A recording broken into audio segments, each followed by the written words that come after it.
What's up, meta nerds? This video is all about the Corona-class armored frigate, the flagship of Hondo Ohnaka's pirate gang.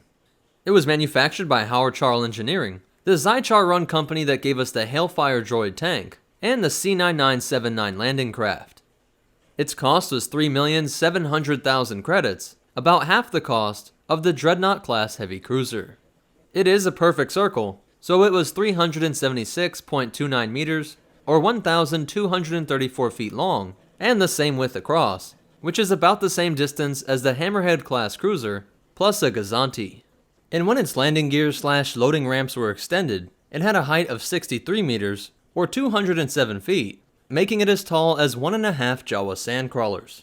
It had shielding and a Class 1 hyperdrive, the same class as the Venator, making it faster than the Imperial-class Star Destroyer.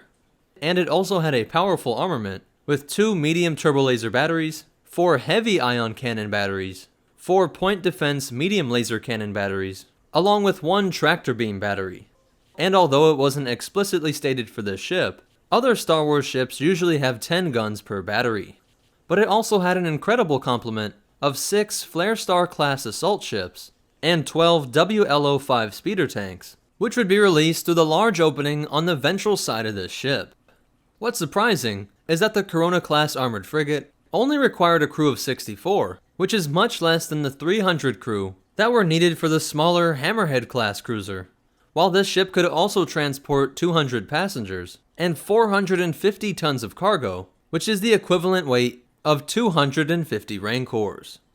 The Corona-class was launched a couple years before the outbreak of the Clone Wars, though the Charr were already made aware that the Confederacy was planning to separate, and these religious bug shipbuilders hoped to sell this massive vessel to the CIS. But this was simply not to be, as the C-9979 was preferred, because its layout was better for MTTs and AATs, and it even had the ability to be easily controlled by a droid pilot, and could easily integrate a droid brain.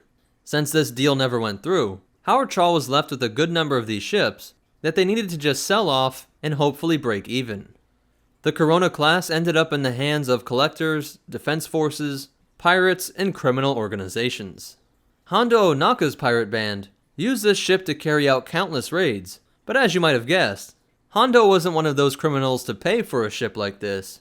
Instead, he borrowed it from a collector who was located on the planet Farana, way out in wild space, who also happened to have a small fleet of Flare Star class attack shuttles.